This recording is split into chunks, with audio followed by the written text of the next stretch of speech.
Bonjour à tous, bienvenue sur Sensation. Je reçois aujourd'hui Angélique Belmeziti. Vous êtes directrice de l'action culturelle, mais aussi du théâtre Le Piaf. Bonjour. Bonjour. Alors ensemble, nous allons parler de la programmation culturelle de Bernay. Cette programmation, elle concerne aussi bien le théâtre que le musée, que la médiathèque ou encore que le centre communal d'action sociale. Ça veut dire concrètement que chacun va se retrouver dans ce qui est proposé. Oui, tout à fait. C'est effectivement le choix de la gouvernance de la ville d'avoir une offre culturelle qui soit destinée à chaque habitant, donc quel que soit son âge, dans un premier temps, et puis avec des sensibilités différentes. Donc l'objectif, c'est vraiment de proposer une offre diversifiée. C'est ce que vous mettez en avant justement avec votre slogan qui est La culture pour tous. Tout à fait, c'est ça. Et donc, plus de 100 rendez-vous ont été programmés jusqu'au mois de juin. On va évoquer certains d'entre eux ensemble, à commencer par Réalité, un spectacle humoristique qui se tiendra le 1er avril. Il a notamment été proposé lors du festival Spring, le festival des nouvelles formes de cirque en Normandie. Qu'est-ce qui attend le public qui va aller voir ce spectacle ? Alors, ce spectacle, effectivement, il est programmé dans le cadre du partenariat que la ville entretient avec le cirque Théâtre d'Elbeuf, dans le festival Spring. Alors, je ne peux pas en dévoiler beaucoup puisque tout repose sur cette surprise. C'est un spectacle qui est plutôt basé sur le mentalisme ou sur la pensée magique et toute une scénographie. Et c'est un spectacle participatif.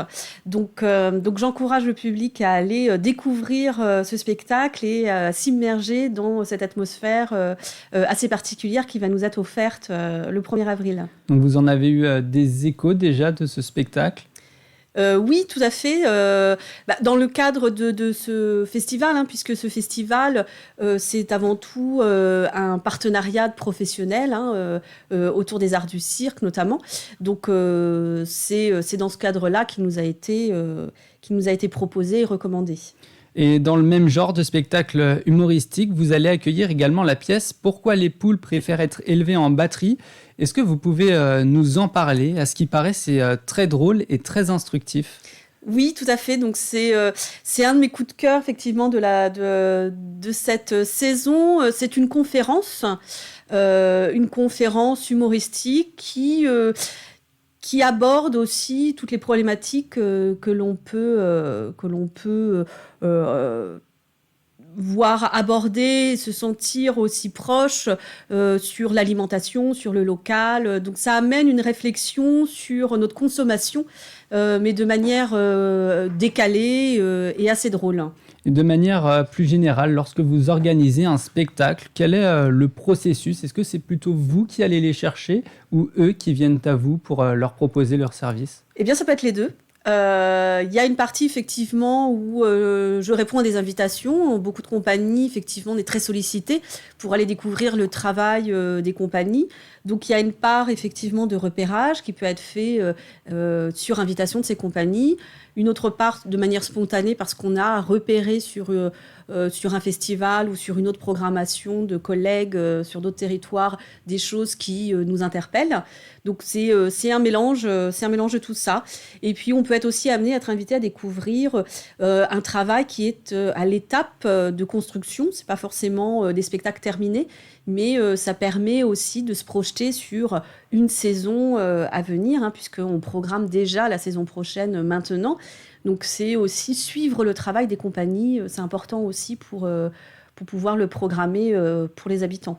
Vous l'avez évoqué au début de l'interview, ce sont des spectacles qui sont destinés à tout public. Les étudiants également ont leurs activités. Il y a des escape games proposés à l'Abbatiale tout au long de l'année. Mais les jeux et monuments historiques, c'est le meilleur moyen de promouvoir la culture auprès de la jeunesse. Oui, tout à fait. Je pense que la culture, c'est vaste. C'est, comme vous l'avez dit, effectivement des spectacles qu'on peut aller voir au théâtre, mais c'est aussi une question de patrimoine. C'est s'approprier aussi son environnement local, comprendre son histoire, comprendre sa mémoire. Donc l'escape game, c'est un bon moyen de sensibiliser les adolescents à bien connaître l'histoire de leur environnement proche, déjà dans un premier temps. Je pense que c'est un bon moyen. Et d'ailleurs, là, durant les vacances, l'escape game Il y en a eu un qui est complet. Donc, ça répond bien. Donc, c'est assez ludique. Et en même temps, on apprend des choses sur sa commune. Et même les plus petits ont leur activité. Le 20 avril, par exemple, il y a le musée au doudou qui est organisé pour les enfants en bas âge. Généralement, quand on a 2-3 ans, c'est compliqué d'assimiler les choses. Pourquoi est-ce que vous avez tenu à proposer cette activité même aux plus jeunes ? Eh bien, parce que l'accès à la culture, ça se fait dès le plus jeune âge. Alors évidemment, avec des moyens d'appréhender la culture de manière différente. Pour les petits, on va être beaucoup sur le toucher, sur le sensoriel, mais c'est une première approche qui se poursuit après, puisqu'on a beaucoup d'actions aussi en milieu scolaire. Hein, donc, on travaille aussi avec les maternelles, les élémentaires. Donc, dès le plus jeune âge, proposer une manière de découvrir le musée, c'est une manière aussi de sensibiliser et à l'approche culturelle, mais aussi au lieu, en fait. Et d'arriver dans un lieu qui est déjà connu. On se sent plus à l'aise, en fait, au fur et à mesure qu'on grandit. Donc ça, c'est important aussi. Vous avez évoqué le fait que certains créneaux soient déjà complets. Comment ça se passe à ce niveau-là ? Est-ce qu'il faut un site internet où on peut réserver, par exemple ? Alors, on réserve généralement par téléphone au musée, pour les activités musée. Hein, tout dépend du type d'activité. Généralement, au musée ou à la médiathèque, on appelle directement l'accueil de ces services-là pour réserver les créneaux. Mais effectivement, plus l'âge est précoce, plus les créneaux sont limités en termes de nombre d'effectifs, évidemment, puisque aborder l'accès à la culture avec des tout petits, on ne peut pas accueillir une trentaine d'enfants, hein, vous imaginez bien. Donc les places sont limitées. C'est la même chose pour l'escape game. Hein. Si on veut proposer une activité de qualité, évidemment, on est sur un nombre qui est aussi limité. Et la culture, ce n'est pas réservé exclusivement aux professionnels. Vous tendez également la main aux amateurs, notamment lors de Bernay en scène. Pourquoi avoir décidé de mettre en avant les associations du territoire comme ceci, en leur offrant la scène de théâtre ? Alors, Bernay en scène, ça existe depuis la réouverture du Piaf.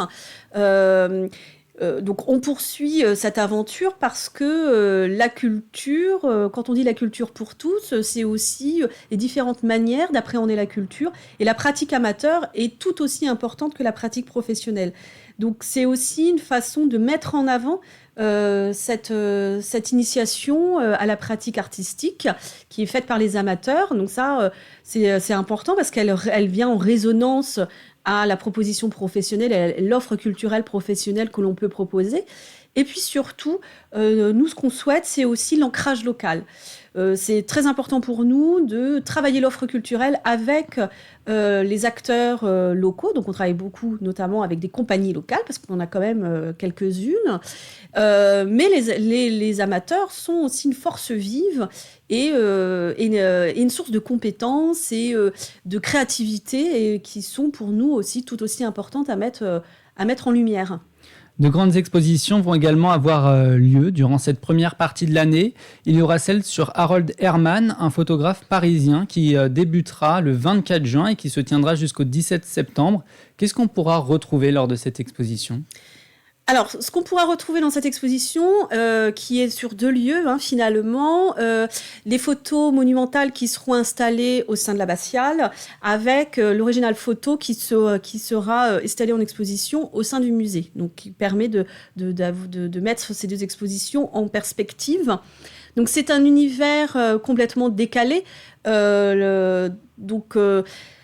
Qui s'inspire des grandes œuvres classiques en peinture, qui sont reproduites remises en scène plutôt en photographie. Donc, ce qui nous intéressait dans cette exposition, c'est la modernité, le côté contemporain, un peu plus contemporain, qu'on souhaitait voir mettre en perspective de ce qui est habituellement proposé au sein du musée des Beaux-Arts, qui est plus tourné sur le 19e siècle. Donc c'est un petit peu faire cohabiter ces 2 époques. Et enfin, pour terminer très rapidement, l'année 2023 est celle des 60 ans de la disparition de la chanteuse Édith Piaf. En quelques secondes, est-ce que vous avez prévu quelque chose pour l'occasion ? Alors, en quelques secondes, oui, bien sûr. Édith Piaf est un personnage qui est, même si elle a passé 5 années de sa vie, sa petite enfance à Bernay, on remarque quand même que les habitants sont très attachés à ce personnage. Donc bien évidemment, la ville de Bernay est pas seule avec l'ensemble de ses partenaires et des acteurs culturels locaux, en premier lieu, vont se mobiliser et coordonner une action phare au moment de l'anniversaire. Voilà. Merci beaucoup Angélique Belmeziti d'avoir été avec nous sur Sensation.